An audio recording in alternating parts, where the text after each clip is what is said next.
Es Francisco Javier Sancho Chicote, Javinchi. Nació en Villaconejos, Madrid, en 1950. Hace tiempo que comenzó el camino del haiku con el Rincón del Haiku y en Paseos Net.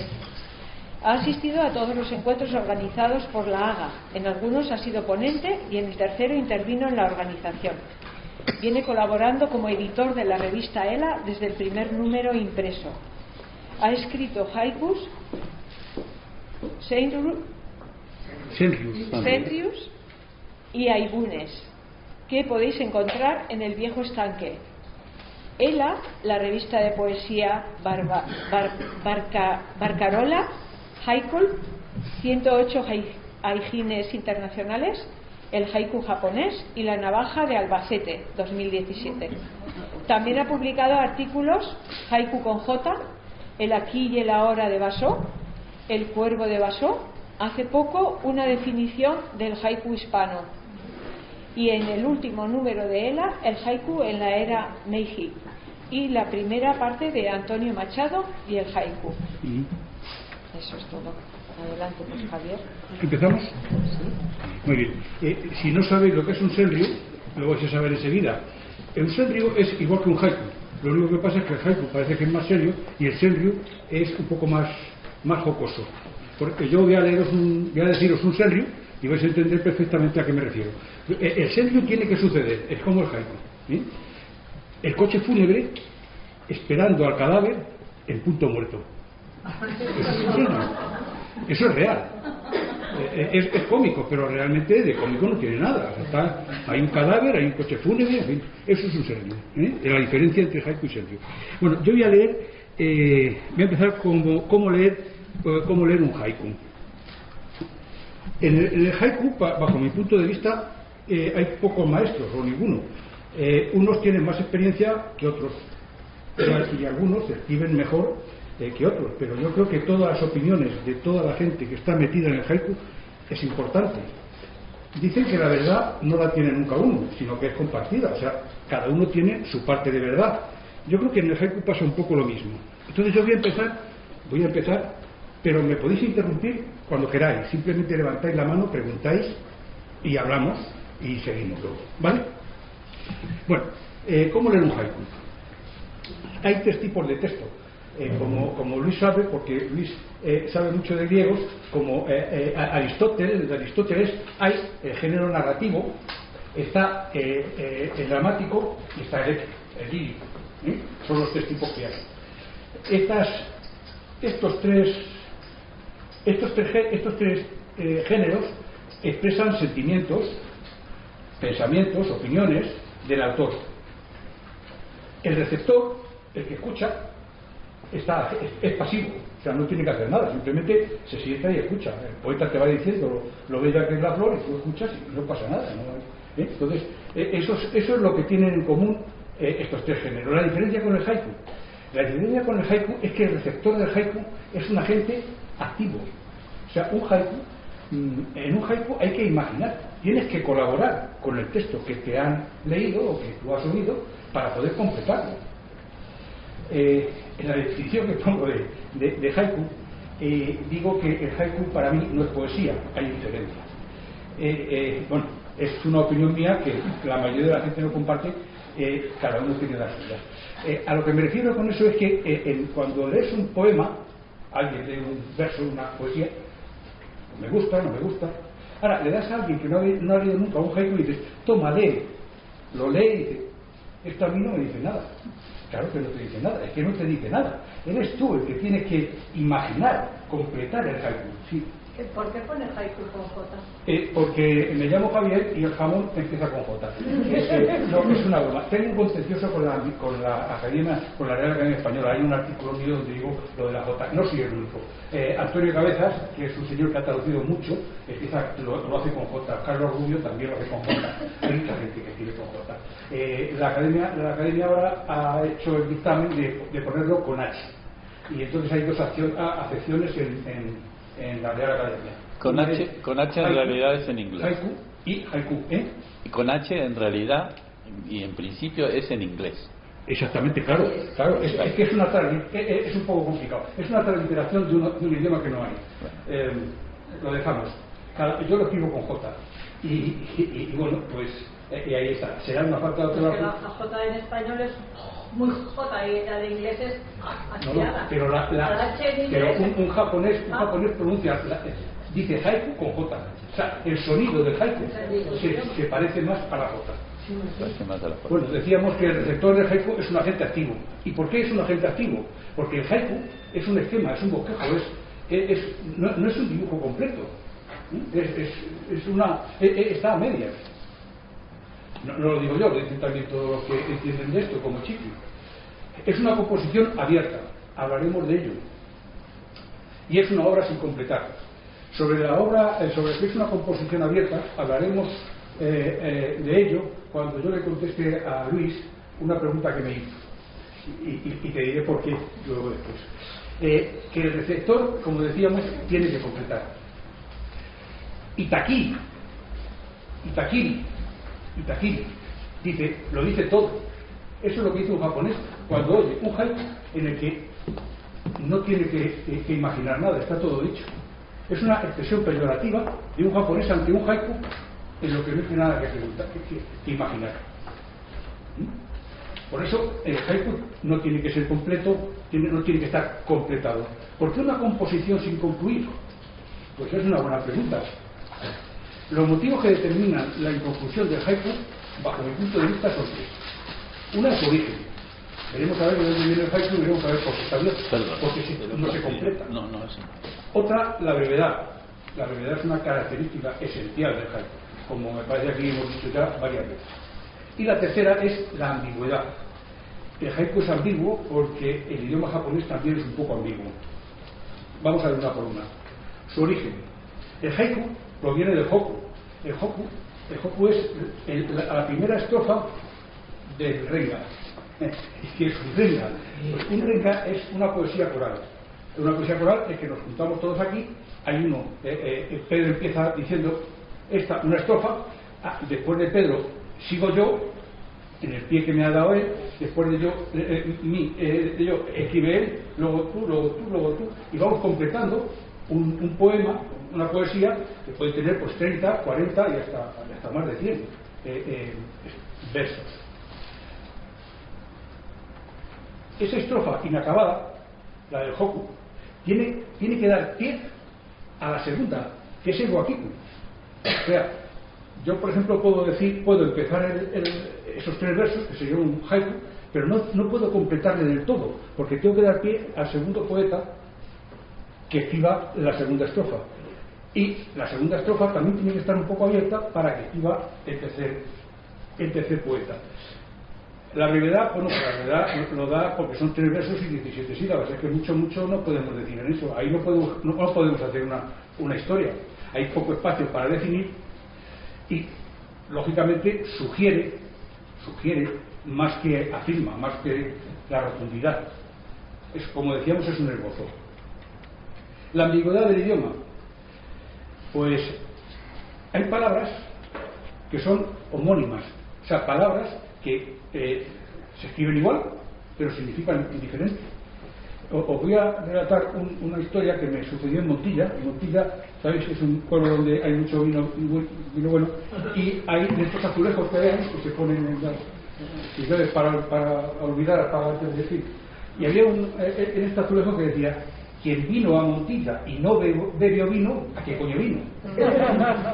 Entonces, con una sola palabra ha hecho una composición, en este caso pues humorística, ¿no?, utilizando palabras homónimas. También hay palabras homófonas, que son las que suenan igual pero se escriben diferente. Isabel es muy sabia y la savia de la morera pues chorrea por el tronco. Son 2 palabras que en principio suenan igual. Y luego después estas palabras, la polisemia del idioma japonés. El idioma japonés tiene alrededor de como mucho 300 sonidos. Para que os deis cuenta la pobreza, digamos, de ese sonido, nosotros tenemos más de 2000 y los ingleses tienen más de 3000. Entonces, ¿qué sucede? Que hay muchas palabras que son iguales, como por ejemplo sierra, pero que sierra puede significar serrar, una sierra puede ser serrucho, también puede significar un conjunto de montañas. Lo mismo que sucede con falda. Falda, lo que se pone el escocés en la fiesta, o puede ser la falda de una montaña, o la falda de una vaca cuando vas a la carnicería. La clave, pues lo mismo, la clave la clave yo qué sé, la clave del problema está en no sé dónde, o la clave de la caja fuerte es en no sé qué. Es la misma palabra, lo que pasa es que se llama polisemías. En Japón son muy frecuentes. Nosotros tenemos, pero no las usamos tanto. Punto de vista a tener en cuenta. A mí me mandó el jefe que escribiera, que mi ponencia fuera cómo leer un haiku. Pero yo digo, vamos a empezar primero por cómo se escucha.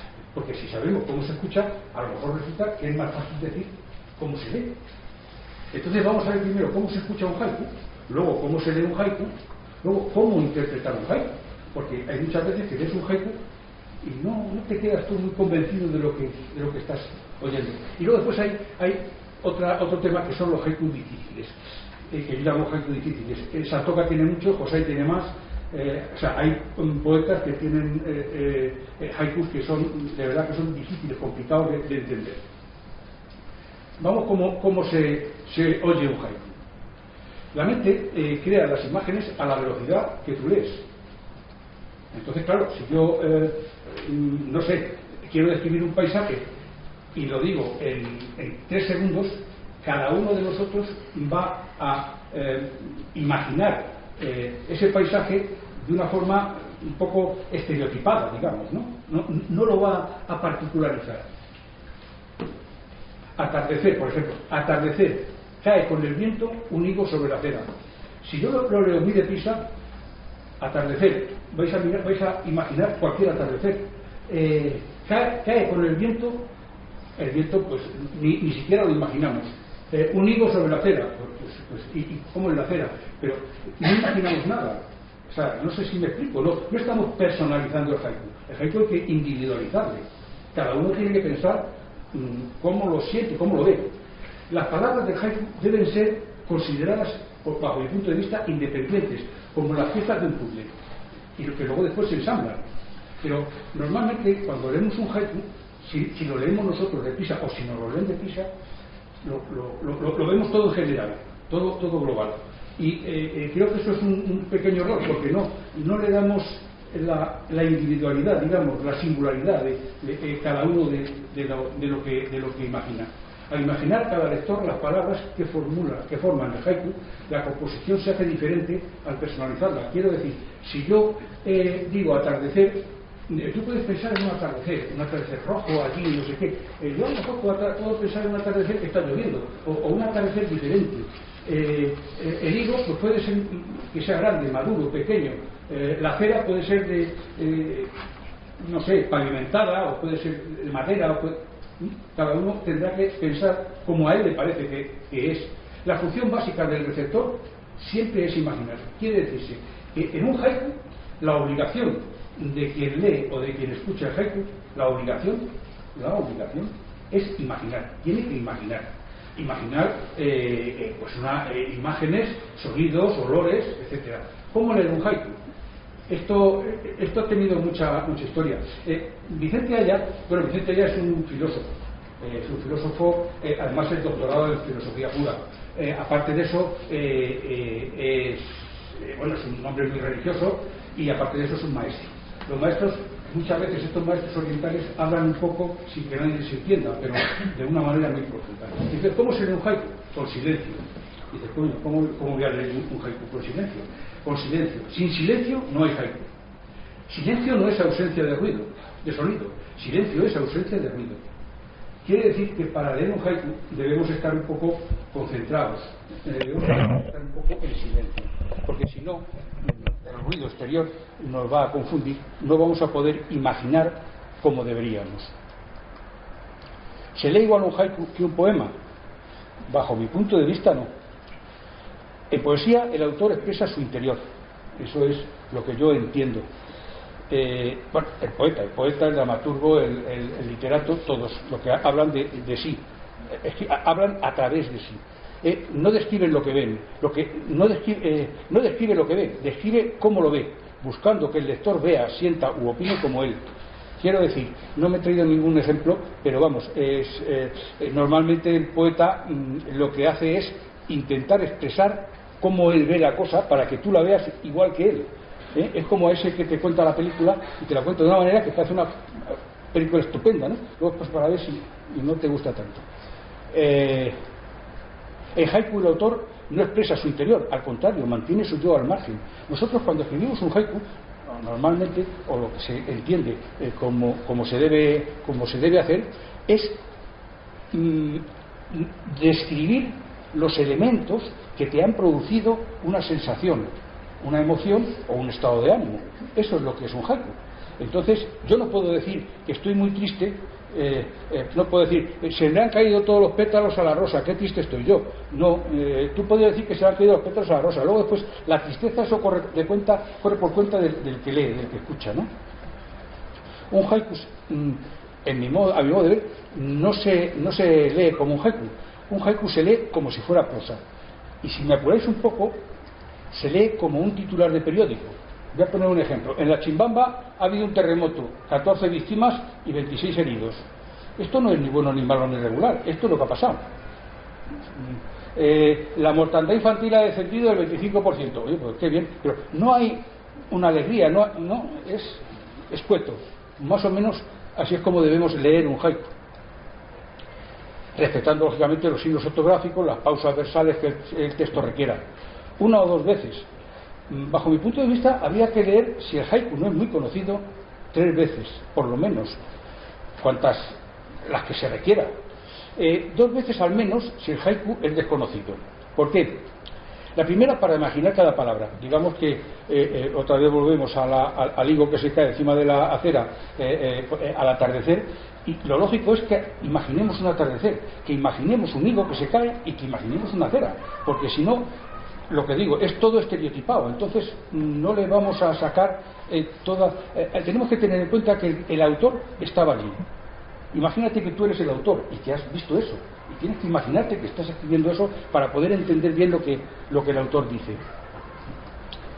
La segunda es para ensamblar las palabras del conjunto. Una vez que ya te has imaginado el higo, la acera y el atardecer, pues lo juntas todo y es la segunda lectura.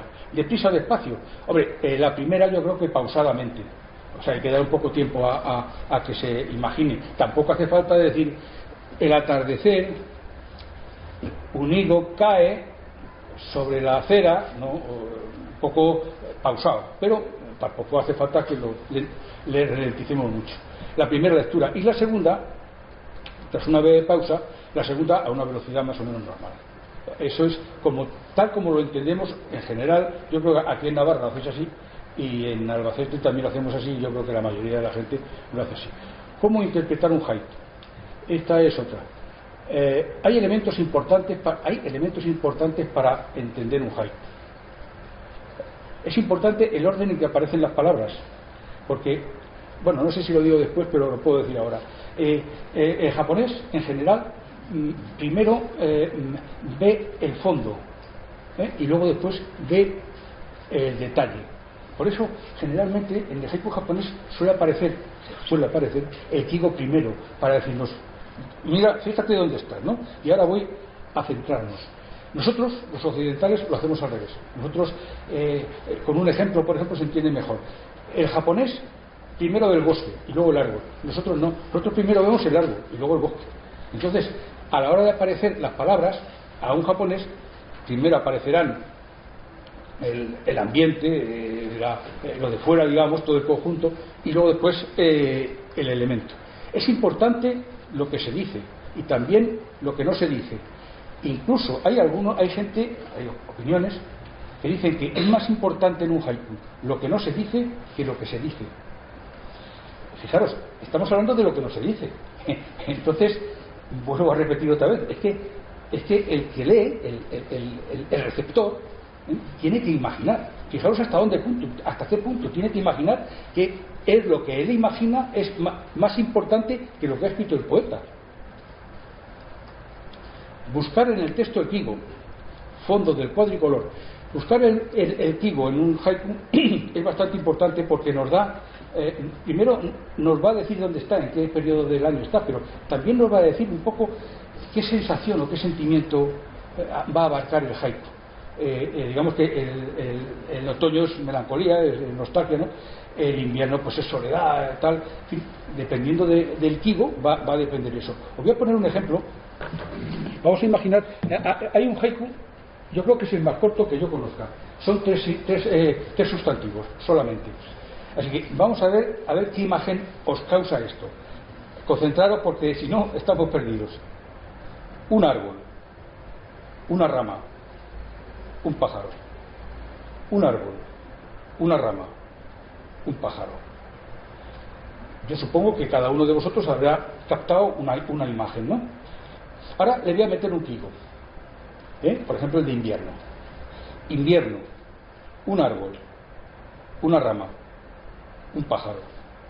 Invierno, un árbol, una rama, un pájaro. Esta imagen no sé si es igual que la que tuvisteis al principio o no. Puede que no sea la misma o puede que sea. Pero vamos a hacer otro experimento. Vamos a cambiar de kigo, de palabra estacional. Ahora voy a meter primavera y a ver qué sale. Primavera, un árbol, una rama, un pájaro. Primavera, un árbol, una rama, un pájaro. En esta imagen, casi con seguridad que el árbol es verde, casi con seguridad que está lleno de hojas, yo diría que hasta el pájaro canta, pero es diferente completamente a la otra imagen que nos han dado. Por eso es importante el kigo, porque nos va a decir mucho de ese haiku. El kigo nos va a decir mucho de ese haiku. Incluso a lo mejor con el kigo podemos sentir ya algo. El kigo, otra cosa importante es el aware. No sé bueno, el aware es lo que ha sentido el autor cuando ha escrito el haiku. Vas por la calle, vas por el parque, vas por donde sea y algo te llama la atención y lo escribes. Ese algo es el aware. Es una impresión, una emoción. ¿Por qué es importante? Porque eso podemos preguntarnos, cuando el haiku es difícil, no lo entendemos bien, podemos preguntarnos qué sintió el autor, qué aware tuvo para escribir esto, o por qué escribió esto. Por eso es importante entender o ver más o menos cuál es el aware de ese haiku. El comienzo de un haiku puede ser anterior a la primera palabra, eso es imposible, pero gracias a las malas traducciones es posible. Luego, si da tiempo, lo vemos. El haiku a veces continúa tras el punto final. Esto sí es bastante frecuente.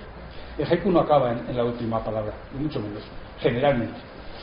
De esto, bueno, buscar connotaciones, asociaciones literarias, esto en Japón es bastante frecuente, nosotros prácticamente no lo utilizamos, pero es muy frecuente que un haiku conlleve a una poesía anterior de hace 200 años. Digo que esto voy a hacer un receso, un paréntesis, porque yo he puesto 5 ejemplos, tipo 6. Uno de ellos es el de la rana, y me le chafó Luis el otro día hablando con él, diciendo que no se quede la rana tal, digo, joder, macho.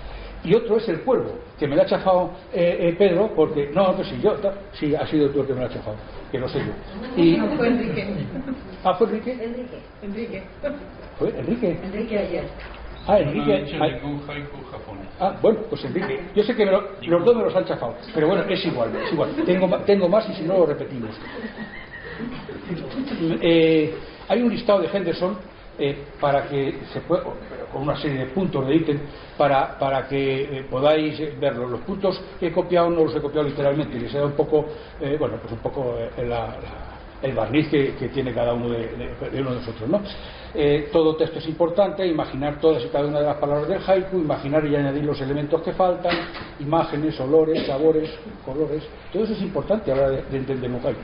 Buscar comparaciones y asociaciones y alusiones, eso es muy difícil, porque nosotros no tenemos una cultura japonesa de literatura, pero bueno. El lector debe ponerse en lugar del autor. Esto lo encontráis en el haiku japonés, página 228 y 229.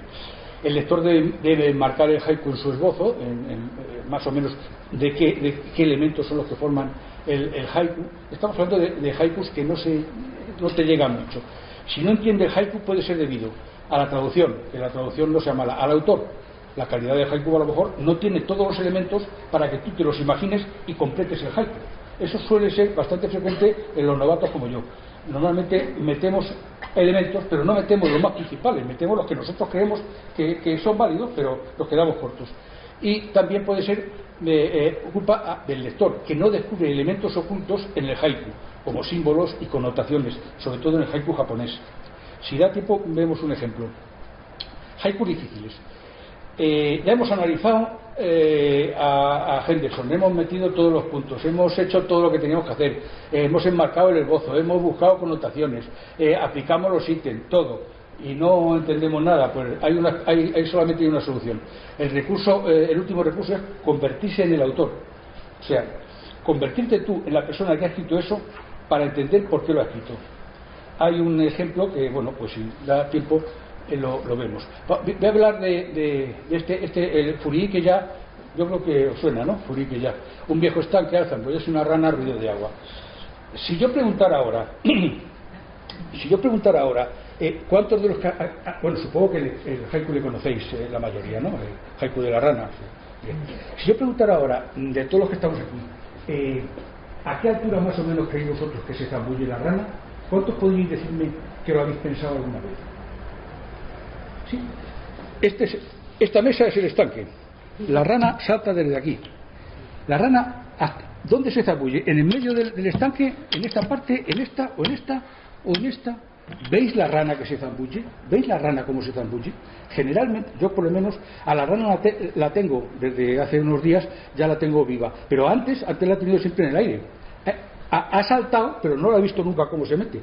Se ha quedado en el limbo. No he imaginado toda la trayectoria. Eso es importante. Y lo vamos a ver.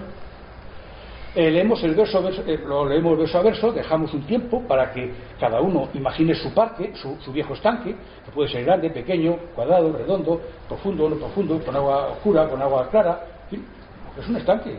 Entonces, lo que pasa es que como lo leemos reprisa, un estanque, pues, cualquiera vale.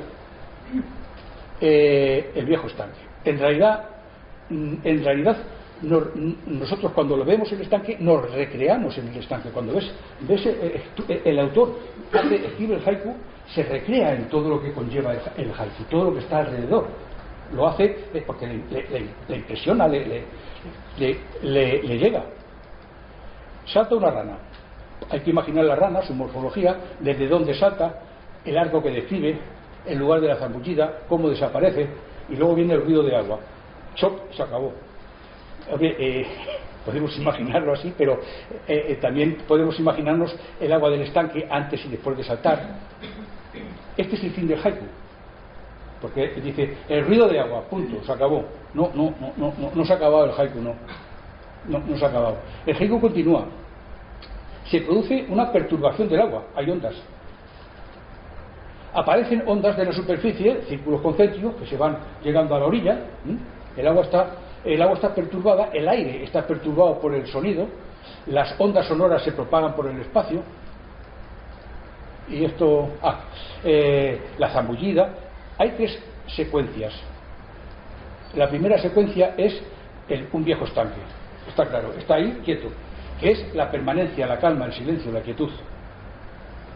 Hay una segunda parte. De improviso salta una rana, la impermanencia, la vida. Se perturba la superficie del agua, del aire, del silencio. Y al final, si seguimos pensando, si seguimos imaginando, llegaremos a un estadillo donde hay una imagen que vuelve otra vez el viejo estanque, la permanencia, la calma, el silencio, la quietud. Hemos vuelto del principio, el principio y el final es el mismo. Lo único que hay es un paréntesis. Hay un paréntesis donde ahí está la vida, la impermanencia. Es un haiku, la imagen al final es el mismo, entre el pasado, que es lo que está escrito, entre el futuro, que está sin escribir, y todo esto nos lleva al aquí y a la hora de Vaso, porque el haiku es claramente un haiku zen. Zen es el aquí y el ahora viene pues de Siddhartha, de Buda, que le dijo al discípulo has llegado en el momento adecuado, en el lugar preciso. Significa que el pasado ya no existe, el futuro ya no existe, lo único que queda es el aquí y el ahora, no hay más. Bien, pues eso es una manera de ver esto es una manera de ver el haiku de la rana. El haiku que me ha que me ha chafado Enrique, sí, que fuiste tú, que te conozco, es Akikaze no, viento de otoño. La traducción es de Rodríguez Izquierdo, creo, sí, no, es de Vicente Aya, es del monje desnudo. Dice, con viento de otoño recojo una piedra. Este es un haiku difícil, vamos, por lo menos para mí. Yo cuando le leí la primera vez, dije, aquí, no sé, pero esto, ¿hay alguien que le diga algo esto? Con viento de otoño recoge una piedra. Esto parece esto que es el ejemplo de este haiku es un ejemplo de estructura de haiku japonés muy clara. Como decía antes, el japonés primero ve el bosque. Este ha puesto el viento de otoño, o sea, lo que es la superficie, para después concentrarse en la piedra, que es digamos el árbol. Pasa de lo general a lo concreto, en Occidente pasamos al revés. Y la sintaxis japonesa, pues también lo mismo, eso tú lo sabrás muy bien, el complemento directo va antes del verbo, y eso es lo que sucede con esto. El kigo sabemos que es el otoño. El aguare tiene que ser la piedra, es que no hay más elementos. En cambio, sabiendo el kigo y sabiendo el aguare, no llegamos a entender el haiku. Hay que convertirse en santoka. Entonces, vamos a suponer que yo, bueno, vosotros sois santoka. ¿Hay alguien aquí que nunca jamás haya ido por el campo a través de un camino o paralelo al río o al lado o subiendo un monte o bajando un monte? ¿Alguien no ha hecho alguna vez, no ha tenido esa experiencia en el campo? Todo el mundo. ¿Hay alguien aquí que nunca jamás se haya agachado a coger una piedra o un palito del suelo? Lo hemos hecho todos. Y que conste que yo las veces que me he agachado sabía que no era un billete de 500, o sea, sabía que era una piedra o era un palito, que luego después he tirado al río en fin, no he hecho nada con él, pero me he agachado por ello. Vicente Aya le da comenta que este haiku se nos está queriendo decir que en nuestras vidas hay un encadenamiento en gestos inocentes, que somos mucho más naturales de lo que creemos. Yo, en cierta parte, coincido con él. No coincido mucho con él en la traducción. Vicente Aya traduce, es un traductor extraordinario. Yo soy un inexperto. Pero es una versión, como Enrique, como tú tenías tus versiones, yo también tengo las mías. Bien. Fijaros, el Akikaze no Ichio Airo es una métrica de 5-7. O sea, en japonés tiene una métrica de 5-7. Con viento de otoño recoge una piedra, tiene una métrica de 6-6. Ese 6-6 no es una métrica con un ritmo bueno, diría yo. Si podemos traducirlo con lo general, que es el Akikaze no, el viento de otoño, ponerlo al final, que sería lo occidental, lo que hacemos nosotros normalmente cuando escribimos algo. La traducción admite incluso la acción que falta un verbo que se llama me agacho. Puedo incluirlo en el haiku porque no le estropeo, o sea, no cambio su sentido. Bien, entonces esto quedaría más o menos así. Me agacho a recoger una piedra, viento de otoño. El ritmo es 3-8-5. Yo ahora voy a leer los dos, dos veces, y me decís vosotros qué os parece bien. ¿Cuál os suena? ¿Os suena mejor? No quién está mejor traducido, cuál está. Con viento de otoño recojo una piedra. Con viento de otoño recojo una piedra. La segunda traducción sería: me agacho a recoger una piedra. Viento de otoño. Me agacho a recoger una piedra. Viento de otoño. Esas son las dos versiones, ¿no? Digamos. Esta segunda, la de me agacho a recoger una piedra, a mí me parece que tiene más ritmo el verso. Y sobre lo que decía Vicente Aya, de que hacemos muchas cosas de forma automática, hay algo que yo creo que todos, absolutamente todos hemos experimentado, o bien nosotros o bien en alguien. Estás sentado con los amigos, estás sentado en la silla, en el bar y tal, y hay uno que está moviendo la pierna, taca, taca, taca, taca, taca, taca, y le dices, oye, ¿estás nervioso? No, es que está moviendo la pierna, sí, y se para. Pero a los 10 segundos, a los 10 minutos, está otra vez con la pierna. Es un movimiento automático, es un movimiento reflejo, es un movimiento que no tiene sentido. Más o menos sería lo que nos pasa muchas veces cuando nos agachamos a recoger una piedra. Santoka lo que hace es darse cuenta de que se está agachando sin ninguna intención a recoger la piedra, y es lo que, digamos, que le causa el aguarde, y es lo que escribe. ¿Qué tal voy de tiempo yo? Esto ya está. ¿Perdón? Sí. Es que me gusta especialmente estoy disfrutando de lo que estás diciendo, ¿no? Solamente añadir una cosilla, ¿no? Sí, espera, soy un poco duro de oído. Perdón. Ya levanto. El elemento horizontal del viento con el vertical de recoger una piedra y el contraste de la levedad del viento con el tema de la piedra. Nada más que eso. Son connotaciones que pero que me están... Una es el peso de la piedra, digamos, pero bueno, los ejes vertical y horizontal, generalmente en el haiku japonés se refieren, el haiku vertical se refiere al pasado, digamos, a la cultura anterior, esas asociaciones literarias, y el horizontal se refiere a lo actual, que es lo que vamos a ver. Así, a una libélula. Se me ha olvidado deciros que en el haiku con viento me agacho a recoger una piedra, el viento de otoño, tiene también alusiones. Es curioso porque he encontrado este poema a una libélula. Suspiro profundamente, me arrodillo y recojo una piedra. Cuando siento la frialdad del guijarro entibiarse por fin en mi mano, lo dejo caer y ahora resbala. Es significativo el suspiro profundamente, me arrodillo y recojo una piedra con el haiku de Santoka. Pero el verso, que es una choca, es un verso largo, es de Chuya, Nakahara Chuya, que nace en 1907 y muere en el 37, se suicida. Es una especie de poeta maldito, digamos, entre los japoneses, parecido a los poetas del impresionismo francés. De hecho, él vestía como Mallarmé, me parece, en fin.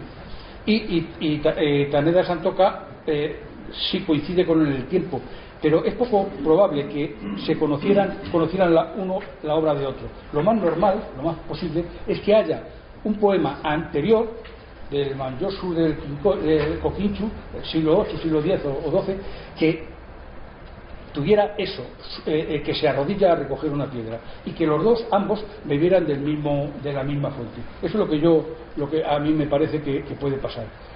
Preguntas. Hay algo así en poesía china. ¿Perdona? En poesía china, pero con 8 sílabas, es otra historia muy antigua. Hay algo parecido a eso, el agacharse. Bueno, no agacharse, como dice me doblo. En la poesía china dice me doblo al recoger la piedra. Pues puede ser que viniera eso. No me extraña porque hacen homenajes. Sí, la fuente podría ser la poesía china. Sí. Toda la poesía china de la época Tang, toda ha influido en todos los autores de haiku. Baso, por supuesto, y en todos los demás. Bueno, una sugerencia para el desarrollo del haiku español. Esto es un artículo. Sí, esto viene porque Luis me preguntó que los japoneses suelen decir que el haiku es un diálogo, no es un monólogo, es un diálogo. Otros dicen que es un saludo. Bueno, pues el haiku, esta mujer, Seiko Ota, dice que el haiku es un saludo, no es un monólogo, sino un diálogo. Que es un diálogo entre autor y lector. Hombre, yo creo que no, porque el concepto que tenemos de diálogo es una conversación o dos personas que intercambian opiniones. Eso es un diálogo. Si la persona lleva muerta 200 años, es poco probable que cambiemos alguna opinión. Lo que sucede es que, vamos a ver, como decíamos, el hoku lo componía. Cuando estaba hacer ese renga, se juntaban 20 o 30 poetas, y el primero que hablaba era el maestro, el más importante. Entonces, ese maestro lo componía digamos un poco felicitando, dando las gracias al anfitrión, al que había permitido que todos estuvieran allí y tal. Entonces era una especie de saludo. Concluye Seiko Ota que por lo tanto el haiku sigue teniendo un carácter de saludo. Y añade en la sección saludos a seres vivos, un libro dedicado a saludos a seres vivos de Takahama Kiyoshi, que es el de la revista Hototogisu. Escribió una antología dedicada exclusivamente a estos saludos, que se llaman Zoto Kuchu. Pues chico, no lo sé, pero vamos, yo no lo entiendo como saludo. Este ejemplo que voy a poner es también del mismo artículo y de la misma autora. Estoy hablando de Seiko Ota, que es de esta época, o sea, tendrá ahora tendrá 50 y tantos años, y trabaja en la Universidad Pública de Kioto. Seiko Ota de 1955. El haiku que hace Seiko Ota es Chal primaveral, soy esposa de un profesor. Chal primaveral, soy esposa de un profesor. Este haiku está dedicado, es una especie de diálogo con otra autora, Sugita Isaho, que es una poetisa extraordinaria, cuyo haiku es este: Remiendo Tabi, sin poder ser Nora, esposa de un profesor. Remiendo Tabi, sin poder ser Nora, esposa de un profesor. El tabi es el calcetín de los japoneses, eso que tiene el dedo gordo aparte. O sea, pues eso se llama. Entonces, os voy a poner otra vez el haiku de Seiko Ota, Chal primaveral, soy esposa de un profesor. Dice que ella tiene un diálogo, un saludo con Sugita Isaho, con Remiendo Tabi, sin poder ser Nora, esposa de un profesor. Yo creo que esto más que un diálogo o un saludo, es una especie de homenaje, por decirlo de alguna manera, más parecido a eso. Picasso pintó las meninas. Bueno, hombre, no quiso copiar a Velázquez porque no se parecen en nada, pero es un poco un homenaje que Picasso le hace a Velázquez. Pero no es un diálogo de Picasso con Velázquez. Vamos, yo por lo menos no lo entiendo así. Yo entiendo más que es más eso, un homenaje, un decir que era alguien importante. Este es el del Cuervo, de Masuo Baso. Esta es la traducción de Rodríguez Izquierdo. Kareeda ni Karasu no Tomarikeri Aki no Kure. Lo he leído en japonés porque tiene 1, 2, 3, 4, 5 Ks. Esto es muy frecuente en el haiku también japonés, en la repetición de un sonido. Para ellos es muy fácil, para nosotros no es tanto. Dice rama seca, la traducción sería literal, sería rama seca en cuervo aparado, otoño crepúsculo. La traducción que hace Rodríguez Izquierdo es sobre la rama seca un cuervo se ha posado, tarde de otoño. La traducción que hace Carlos Rubio es en rama seca un cuervo se ha posado, tarde de otoño. Por lo menos Carlos Rubio dice hay un poder evocador de soledad, el sonido de la K en los 3 versos, el paralelismo con el haiku del viejo Stank. Él hace una comparación, Carlos Rubio hace una comparación interesante entre este haiku y el de la rana. A mí no me lo parece mucho, pero bueno, él es bastante más bueno, es un fenómeno en literatura japonesa y que hay también un poco tenerlo en cuenta. El verso final, que también puede ser traducido como final de otoño. Luego vamos a ver eso, porque eso también es interesante, cómo se puede destruir un haiku tan bueno como este. José María Bermejo, en rama seca un cuervo se ha posado, tarde de otoño. Y Antonio Cabezas, la rama seca con un cuervo posado, tarde de otoño. Estos dos, si os dais cuenta, están clavados, 5-7-5. 5-7-5. Rodríguez Izquierdo, pues me parece que anda por el estilo, y Carlos Rubio lo mismo. El último verso, aquí tenemos a alguien que sabe de japonés. Aquí no Kure no es tarde, en absoluto, es crepúsculo. O sea, es crepúsculo, porque este haiku se basa en dos imágenes importantes. Una, la del cuervo, pero no la de un cuervo que está posado en una rama, no está plegado con la rama, no. Se está basando en el descendimiento del cuervo. El cuervo está descendiendo, que es lo mismo que está pasando con la noche. Por eso es un crepúsculo, no es una tarde. La noche está posándose, como lo hace el cuervo. Son las dos imágenes que conllevan, que son las dos imágenes justapuestas, dos imágenes complementarias en este caso. Pero, ¿por qué esta gente traduce de esta forma? Muy fácil, porque lo que intentan, esto es de Donald Kane, que no está bajo la influencia de Blight, y lo traduce un poquito más suave. Pero bueno, más o menos estamos en lo mismo.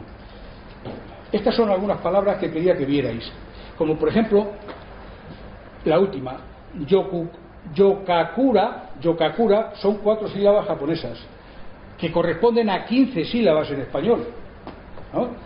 Si viene el traductor y dice las flores del cerezo observadas por la noche, dice, ¿qué dice? ¿Cómo lo mete? Claro, lo que intenta el traductor es meterme a mí en una camiseta de la L. Claro, se me sale todo por todas partes, porque no puedes, es imposible. No puedes traducir el haiku del cuervo como tarde de otoño, es crepúsculo. Es más, si nos damos cuenta, me parece que es Donald Kane habla lo mismo, Kure es crepúsculo, no tarde, y puede producirse por crepúsculo de otoño. Se puede traducir el haiku en vez de tarde de otoño, o sea, el crepúsculo de otoño, el crepúsculo de un día, crepúsculo del día, como el crepúsculo del otoño. Es más, estamos hablando del final, justo del final del otoño. El haiku está impregnado de soledad, está impregnado de aridez, está todo, y eso, justamente eso es lo que determina el estado de ánimo que produce el invierno. Entonces, lo suyo sería que primero que el cuervo esté posándose en la rama seca. Es que no es rama seca, es que la rama no está seca, la rama está sin hojas. Es que no es lo mismo que el oso esté invernando que el oso esté muerto. O sea, es que no es lo mismo. El único que pone rama marchita es Donald Kane. Entonces, estas traducciones, fijaros estos, que la primera, por ejemplo, Uwaka Kaeda, de 5 sílabas, las hojas nuevas que brotan de los arces. Ahora vas y lo traduces, a ver cómo lo haces para meterlo en 5 sílabas. Bueno, las traducciones anteriores son similares. En todas la rama está seca, no sin hojas, esto ya lo he dicho. ¿Por qué? Por meter un haiku japonés en un 575 en castellano. Este es otro ejemplo de haiku difícil, de Saboreando el agua, de Vicente Aya, que habla de Santoka y dice: hacer un fuego para uno solo. También es difícil entender cómo. Yo no me quiero extender. ¿A qué hora termino yo? ¿Me queda todavía? Vale. ¿Bien? Vale. Vamos a ver, este también es un haiku difícil. Hacer un fuego para uno solo. Hemos dicho antes que en el haiku el autor no puede hablar de sus sentimientos. Y Santoka no lo hace. No está diciendo que está en soledad, no está diciendo que siente soledad, no, está diciendo que está solo, que es diferente. Entonces hay dos, yo puedo estar solo en medio de una multitud, y en cambio también puedo estar solo tomando una caña en una barra, en una terraza, y de momento no creo yo que tuviera yo mucho estado de ánimo de soledad. Estoy esas veces que dices, joder, que a gusto estoy solo. Pues más o menos vamos a ver cómo enfocamos eso. Yo el ejemplo que pongo es el de una familia normal con 4 miembros. El marido está trabajando, se ha tenido que quedar trabajando, el chico mayor está preparando un examen con unos amigos, y la hija mediana pues está con unas amigas. Entonces la mujer dice, por ejemplo, o el hombre, es igual, el que se quede, hacer una comida para uno solo. Sí, me parece una tontería hacer una comida para uno solo. Entonces normalmente acabas o comiéndote un bocadillo o yéndote al bar a comer el menú del día. A esa soledad es a la que se refiere Santoka. ¿Qué es hacer un fuego? Hacer un fuego, si alguien ha hecho, bueno, así un poco más de pueblo, que no haya estado mucho en ciudad, sabe que hacer un fuego es el sitio donde se congrega la gente para hablar, para calentarse, se cuentan cosas, se preparan cosas, para alguien. Pero hacer fuego para uno solo. Ahora te vas tú a buscar las ramas, haces la lumbre, la pones y te quedas allí mirando, ¿no? Y ese es el planteamiento que hace Santoka, hacer un fuego para uno solo. Vuelvo a decir lo mismo, hay que convertirse en Santoka para poder entenderle. Pero si la persona vive sola y se hace todos los días el fuego para ella sola, pues hacer un fuego para uno solo. Sí, pero no es lo normal. ¿Cómo que no es normal? Sí, no, bueno, para una mujer que vive sola, claro. O hombre, una persona que vive sola y que cada día se hace el fuego. Eso está claro. Hacer un fuego para uno solo. Eso está claro. Si tú estás solo, estás acostumbrado a hacer todo solo. Pero cuando no estás siempre solo, sino que estás acompañado, generalmente. Ahí que se puede entender. Ahí se puede entender una cosa. Yo entiendo que una persona vive sola y se hace el fuego para pero uno solo. Sí, pero que para sí mismo. Si no te digo que no. Habla de la soledad, habla fundamentalmente de la soledad. Bueno, este es de Josai. De Josai es complicado también, es difícil. Vicente Aya lo traduce por ¿qué soledad? Estiro mis 5 dedos a ver qué pasa. He puesto las traducciones de las palabras porque ese a ver qué pasa no aparece por ningún sitio. Estar solo, una persona, esa palabra puede ser tiene varias acepciones, no me inclino por ninguna. Ni es propiedad, dedos, que es el complemento directo, abierto, mano, ver. Yo lo que creo aquí en este haiku es que lo que está haciendo Josai, lo que está diciendo es que no es que tenga soledad, sino que se encuentra solo y lo que hace es, yo creo, no sé si lo pongo por aquí, sí, está solo y abre su mano para ver la sombra, que es lo que yo creo que significa Gojón, para hacer esas sombras chinescas. Vamos a ver cómo os lo cuento. Yo recuerdo cuando era más pequeño que había muchas veces que se iba la luz, entonces se ponían velas. Entonces, al poner las velas, pues lo que hacías era, para divertir un poco a la concurrencia del padre o la madre o quien fuera, pues hacía así y se veía la sombra en la pared.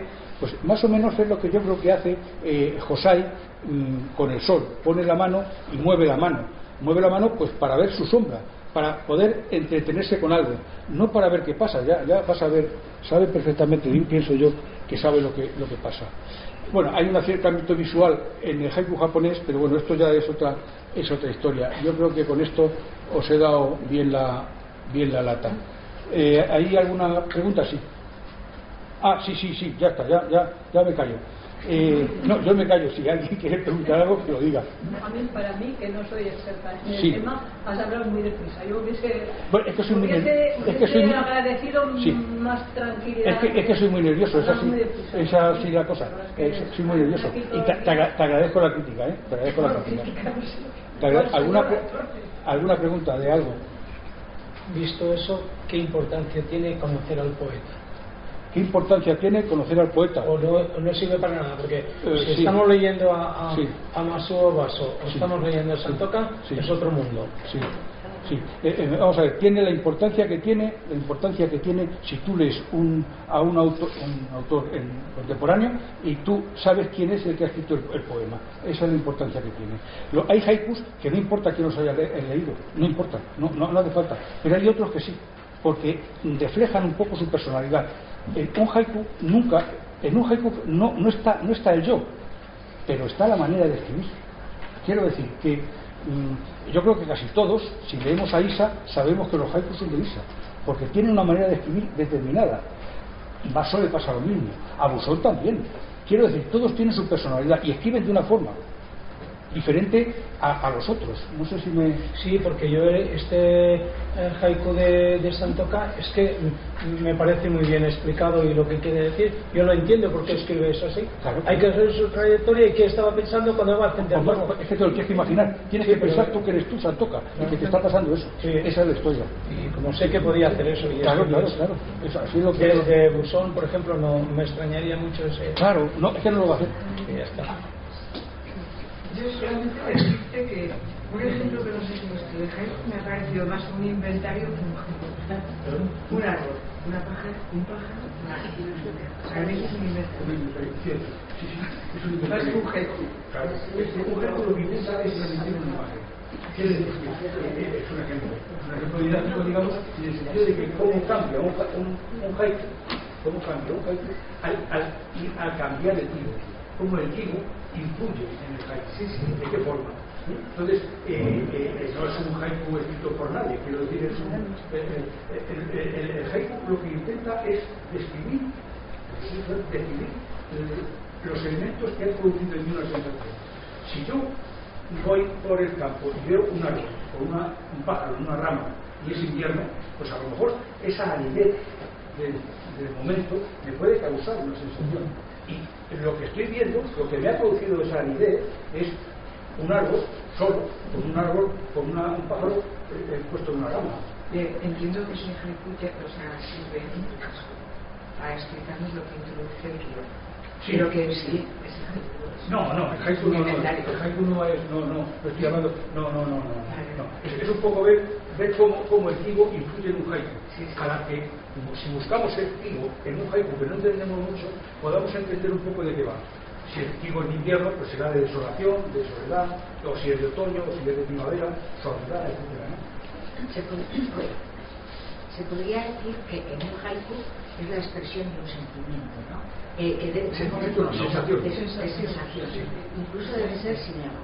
Pero para el escuchante, para el lector, sí, de alguna manera cabe una interpretación y entonces puede existir el ego. Claro, esa es la diferencia. Claro. O sea, yo, por ejemplo, yo describo los elementos que me han producido a mí la sensación. Y esos elementos tú los imaginas y te va a producir a ti una sensación que puede ser la misma que la mía, o no. Que puede que incluso no te produzca ninguna sensación. Es curioso, yo te lo digo por mi experiencia. Yo cojo un libro de haikus y el que es muy bueno le pongo un círculo. El que es muy malo le tacho una raya. Cuando ha pasado 6 meses, cojo el mismo libro y me pregunto por qué dice yo un círculo a ese haiku y por qué a otro le taché. Depende muchas veces de tu estado de ánimo, depende de lo concentrado que es que depende de muchas cosas. O sea, quiero decir que un haiku puede producir una sensación en ti que no es la misma, que puede no ser la misma, es difícil, pero puede ser. Muy bien, terminado.